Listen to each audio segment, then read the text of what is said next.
Halo semua, perkenalkan nama saya Yolanda Claudia Enar, NIM 2114202161, Fakultas Keperawatan Universitas Pembangunan Indonesia Manado. Saat ini saya akan membuat tugas ujian akhir semester tentang kelompok rentan untuk memenuhi tugas mata kuliah Keperawatan Bencana dengan dosen pengampu mata kuliah Nurse Doni Sahensolar Eskep MKes. Pengertian kelompok rentan.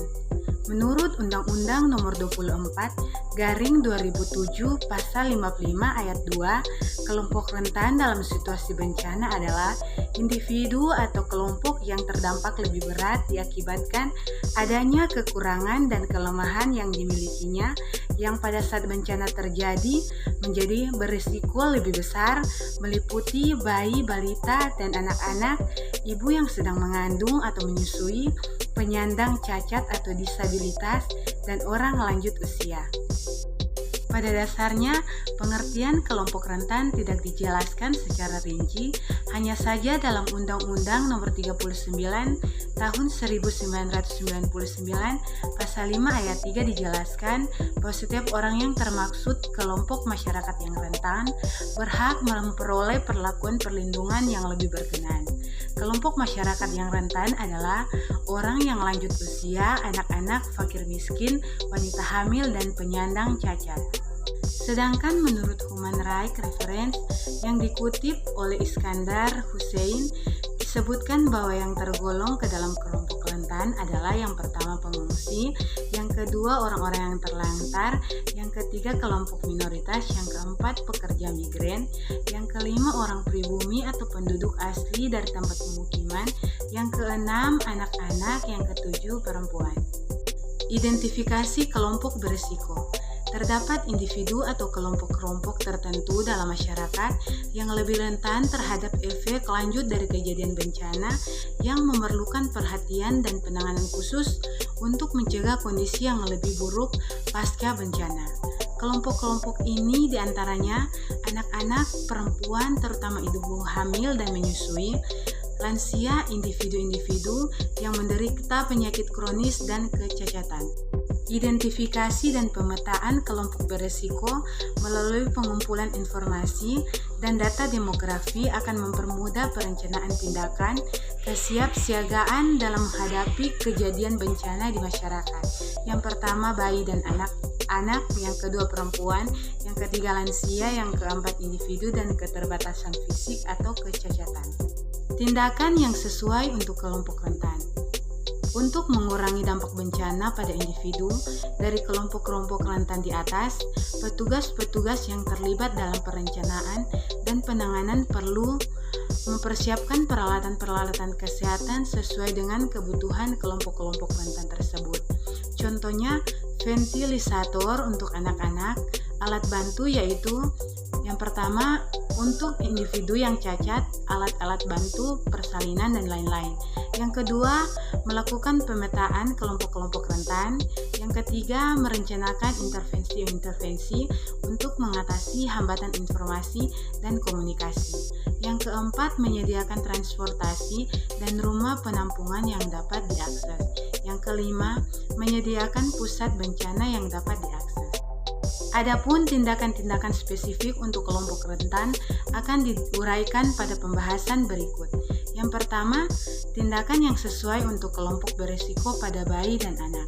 Yang kedua, tindakan yang sesuai untuk kelompok berisiko pada ibu hamil dan menyusui dalam memberikan pelayanan keperawatan pada berbagai macam kondisi.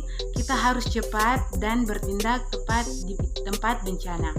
Petugas harus ingat bahwa dalam merawat ibu hamil adalah sama halnya dengan menolong janinnya, sehingga meningkatkan kondisi fisik dan mental wanita hamil dapat melindungi dua kehidupan, ibu hamil dan janinnya. Yang ketiga, tindakan yang sesuai untuk kelompok berisiko pada lansia. Yang keempat, tindakan yang sesuai untuk kelompok berisiko pada orang dengan kecacatan dan penyakit kronik. Sumber daya yang tersedia di lingkungan untuk kebutuhan kelompok berisiko. Untuk mengurangi dampak yang lebih berat akibat bencana terhadap kelompok-kelompok berisiko pada saat bencana, baik itu dalam jangka pendek maupun jangka panjang, maka petugas kesehatan akan terlibat dalam penanganan bencana, perlu mengidentifikasikan sumber daya apa saja yang tersedia di lingkungan yang dapat digunakan saat bencana terjadi. Di antaranya, terbentuknya desa siaga dan organisasi kemasyarakatan yang terus mensosialisasikan kesiapsiagaan terhadap bencana, terutama untuk area yang rentan terhadap kejadian bencana. Kemudian, kesiapan rumah sakit atau fasilitas kesehatan menerima korban bencana dari kelompok berisiko, baik itu segi fasilitas maupun ketenagaan. Kemudian adanya simbol-simbol atau bahasa yang bisa dimengerti oleh individu-individu dan kecacatan tentang peringatan bencana, jalur evakuasi, lokasi pengungsian, dan lain-lain.